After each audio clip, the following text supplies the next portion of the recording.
We'd like to introduce you to a very special robot today. Wow, that was a strange sentence.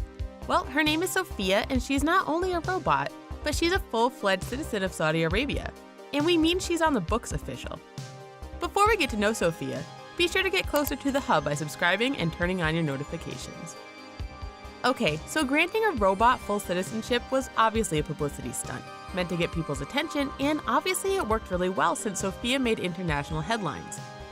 For a long time, Saudi Arabia relied heavily on oil revenue, but it's now exploring other avenues such as tourism, technology, and infrastructure. Sophia is just one small part of a plan that is predicted will take the amount of non-oil related revenue from $43.4 billion to $266.6 billion annually. As a robot, Sophia wasn't born in the traditional way, but rather the idea of her was conceived by the minds of the folks at Hanson Robotics, under the lead AI developer David Hanson. Hanson has quite the illustrious background. He used to be a Disney Imagineer. This made him the perfect person for combining high-tech robots with likability, and enabled him to create a robot that would be appealing to humans. He believed that it's only a matter of time before robots far outstrip us in terms of intelligence, so we'd better work on making our future companions enjoyable to interact with. Other than the obvious technological challenges, Hanson focused on how to make a humanoid robot likable without dipping into the uncanny valley. Robotics professor Masahiro Mori coined the term in 1970 and used it to describe a level of realism in a robot that makes people uncomfortable. Humans are fine with non-humanoid robots, but there is a point where the lines between human and non-human blur, and it triggers feelings of revulsion in most of us.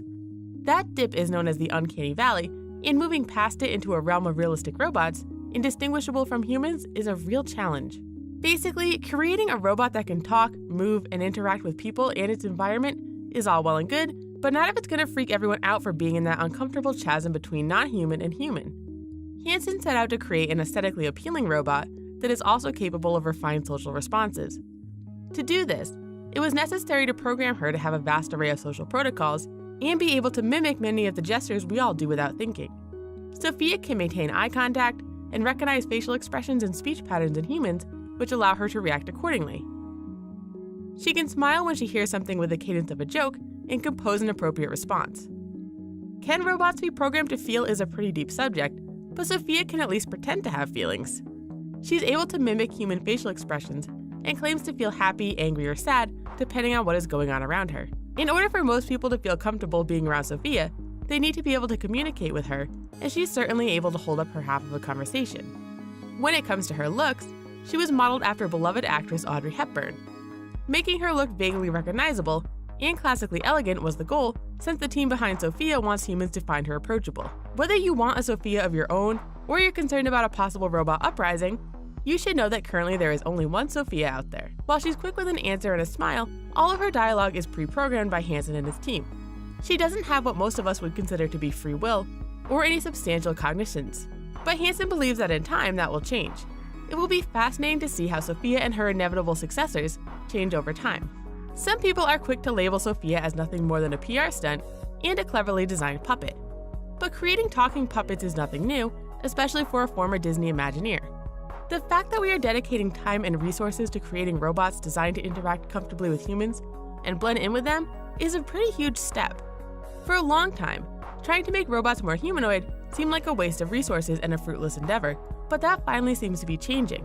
And what will the ramifications be of granting humanoid robot citizenship? Will they be able to own property, pay taxes, marry, or serve on jury duty like the rest of us? What rights will they have compared to the rights of flesh and blood human citizens? Unfortunately, we don't have the answer to those questions yet, but we can't wait to find out. What questions would you want to ask Sophia if you had the opportunity to talk to her?